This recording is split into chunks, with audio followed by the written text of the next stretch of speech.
शक्ति का नंबर आएगा, ऐसा मत सोचना भाई हमारा नंबर आया है नहीं आया। हमने आपको 6:30 बजे बुलाया और आप हमारे को 7:45 बजे।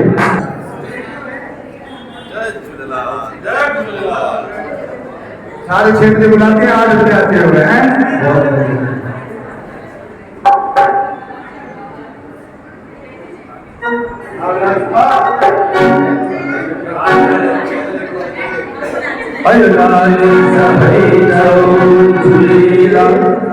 संत संता संतनी छा महिमा में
ये भंडारा है सिंधी गौरव भगत का। ये अभी क्या भक्तों को बांटा जाएगा। मैं बीजेपी कार्यकर्ता के बीरा के साथ के कुमार आहूजा बीकानेर फ्रंटियर बीकानेर।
अगर मैं इनको परिचय दूंगा तो सिंधी समाज के लिए एक दिए को चिराग दिखाने के लिए माफिक होगा। सर क्या बताएंगे सर, आज हमारे संत कंवरराम जी की आज 13 अप्रैल है, क्या कहना चाहेंगे सर?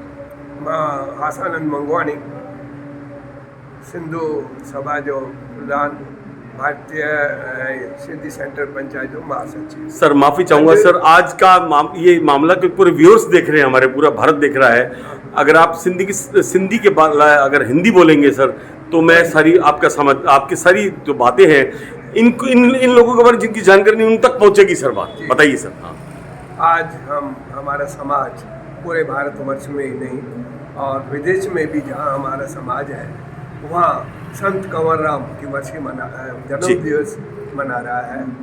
संत हमारे कहते हैं कि जो सपूत है उसके पालने में पैर से पता जाता है कि आगे चल के ये क्या करेगा। यही कहानी हमारे संत कंवर राम जी की है। जब ये बचपन में थे तो सेवा भाव और भक्ति में लीन थे। इनके पिता इनको कहते थे कि बेटा आप बड़े हो गए हो, जरा दुकान भी संभालो, दुकान में आया करो, हम व्यापारी लोग हैं और व्यापार से जुड़े। लेकिन उन्होंने हाँ तो कह दी। उस समय का उस समय जो समाज था वो हमारे यहाँ जो चने थे उनको उबाल कर बाजार में बेचते थे और लोग काफ़ी उनका नाश्ता करते थे। कौन बेचते थे? कौन बेचते थे? संत कंवर राम। संत कंवर राम जी चने बेचते थे? हाँ, चने बेचते थे।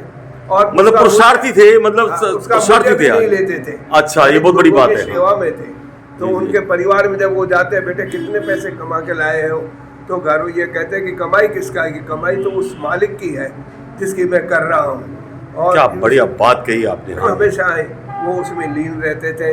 और आज उनका जो जन्मदिन हम मना रहे हैं पूरे भारतवर्ष में, और हमारे आशीर्वाद वो उनका है जो आज हम जो सिंध छोड़कर हिंद में आए थे, आज उनकी कृपा से हम संपन्न हैं। उनका आशीर्वाद हमेशा हमारे साथ। सर नाम और पद बताइए सर अपना।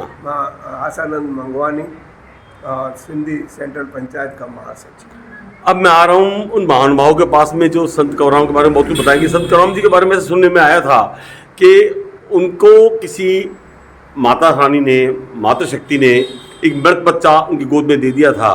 उसके बाद उन्होंने लोरी गा के उसको बिल्कुल जीवित कर दिया। क्या कहना चाहेंगे इसके बारे में?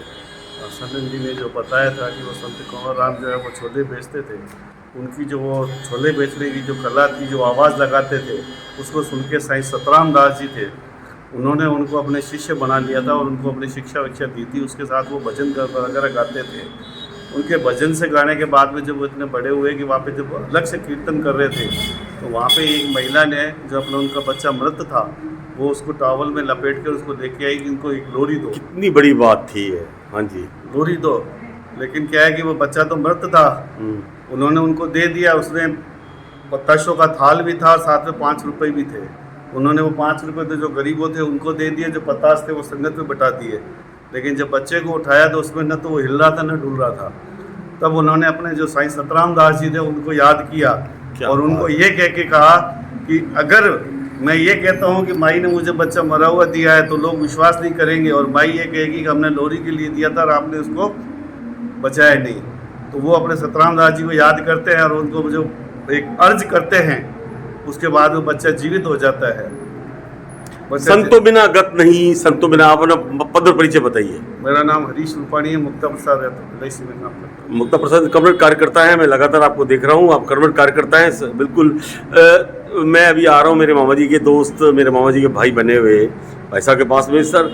उसके बाद की जो मैं कहानी बता रहा हूँ कि जैसे उन्होंने मृत बच्चा उनके हाथ में दिया, जैसे उनके मृत बच्चा उनके हाथ में दिया, उसके बाद में उन्होंने ये सोचा कि अब मेरी मौत निश्चित है।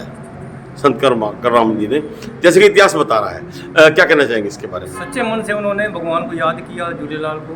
उसने कहा मेरी परीक्षा है, अगर ये जिंदा नहीं हुआ तो लोग मेरा थू करेंगे और मेरी बड़ी बदनामी होगी, मेरे पूरे समाज की और संतों की बदनामी। उन्होंने एक शब्द बहुत भी कहा था, मेरी जिंदगी मेरी अपनी नहीं, मेरे अपनों के लिए। उन्होंने सदैव अपने नागरिकों के बारे में और भक्तों के बारे में सोचा।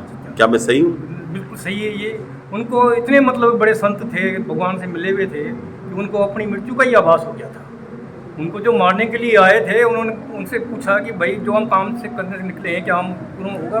उन्होंने आशीर्वाद दिया उसको कि बिल्कुल ये आपका काम पूर्ण होगा।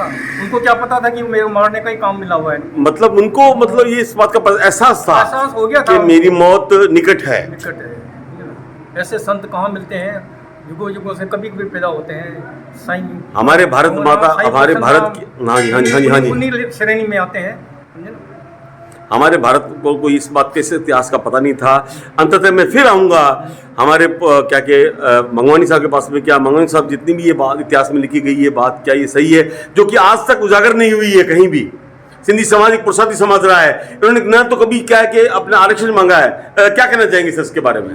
देखिए, आरक्षण हमारे लिए नहीं है और ना ही हम मांगते हैं। मुझे कितनी एक बड़ी बात बात याद कही है। आती है, जब मेरी नौकरी लगी थी तो मैं वापस घर गया था, अपने दादाजी से मिला था, तो वहाँ 2-4 लोग समाज के भी बैठे थे।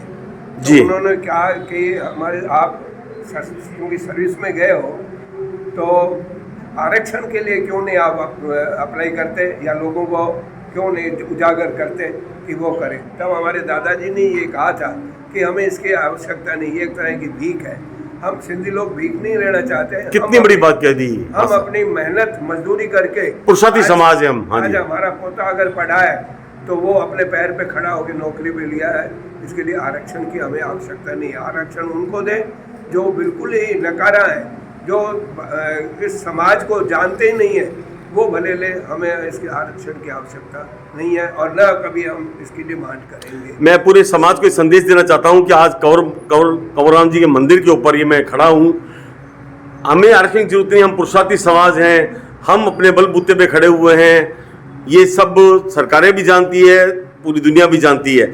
मैं अपने सहयोगी अजय त्यागी के सुनील शर्मा के साथ के कुमार आहूजा, बीकानेर फ्रंटियर, बीकानेर।